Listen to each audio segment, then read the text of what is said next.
Economy की रफ्तार दमदार होती जा रही है। मौजूदा वित्त वर्ष की पहली तिमाही में जीडीपी ग्रोथ 6.1% से बढ़कर 7.8% हो गई है।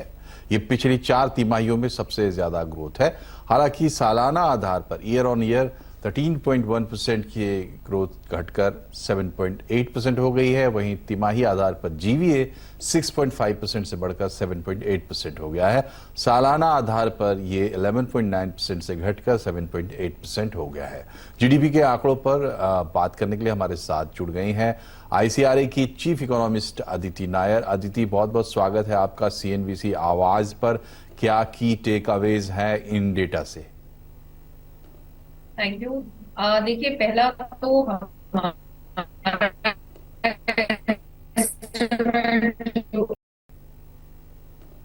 Thank you. देखिए, पहला तो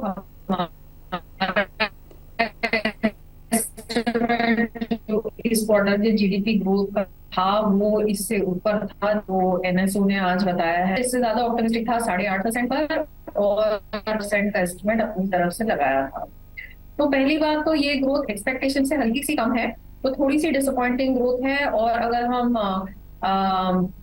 जो सेगमेंट्स हैं ग्रॉस वैल्यू एडेड की, उनकी बात देखें, जो इंडस्ट्री और सर्विसेज, तो क्लियरली वहां ग्रोथ हमारे एक्सपेक्टेशन से कम आई है। तो हमने जो देखा था कि इस क्वार्टर में जो इंडेक्स ऑफ इंडस्ट्रियल प्रोडक्शन है उसने वॉल्यूम्स को ठीक ठाक बताया था, और पिछले साल के मुकाबले जो कमोडिटी प्राइसेस हैं वो काफी नीचे आ गई थी। तो एक मार्जिन से हमने देखा कि बहुत सारे कॉर्पोरेट्स का टॉप लाइन ग्रोथ कम था, लेकिन मार्जिन इंप्रूव हुए थे।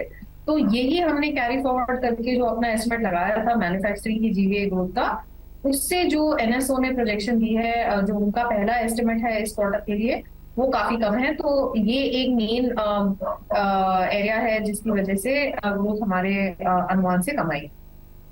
ठीक है, और आगे क्या देखें, किस चीज पर नजर रखें अदिति? मॉनसून की कहानी अब लगभग साफ हो रही है। बिल्कुल। अब तो बड़ा मुश्किल ही है कि मॉनसून नॉर्मल वाला जो रेंज होता है उस तक वापस आ पाएगी।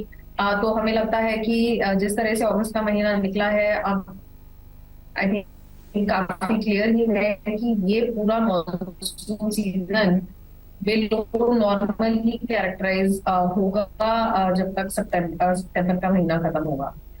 तो एक तो हमने देखा है कि रेनफॉल पिछले 5-6 महीनों में बहुत ही इराटिक रही है। तो अभी ओवरऑल जो खरीफ की सोइंग है वो तो ठीक है, लेकिन कुछ क्रूशियल क्रॉप्स की जो सोइंग है वो लैग कर रही है। इसका क्या इम्पैक्ट होगा वीक मॉनसून का ओवरऑल यील्ड्स पे, साथ ही साथ जो ग्राउंड वाटर लेवल है रेजर्वोयर लेवल पे, उससे रबी सोइंग पे भी इम्पैक्ट आएगा। तो मेरे हिसाब से रूरल डिमांड जो है वो तो कॉशियस रहेगी ही रहेगी। साथ ही साथ किस तरह से जो फूड ग्रेन्स के प्राइसेस हैं वो किस ट्रेजेक्टरी को पकड़ते हैं, उससे थोड़ा अर्बन डिमांड पे भी इम्पैक्ट आएगा आगे आने वाले महीनों में। बहुत बहुत शुक्रिया आपका अदिति हमसे जुड़ने के लिए। तो कैसी है जीडीपी की रफ्तार?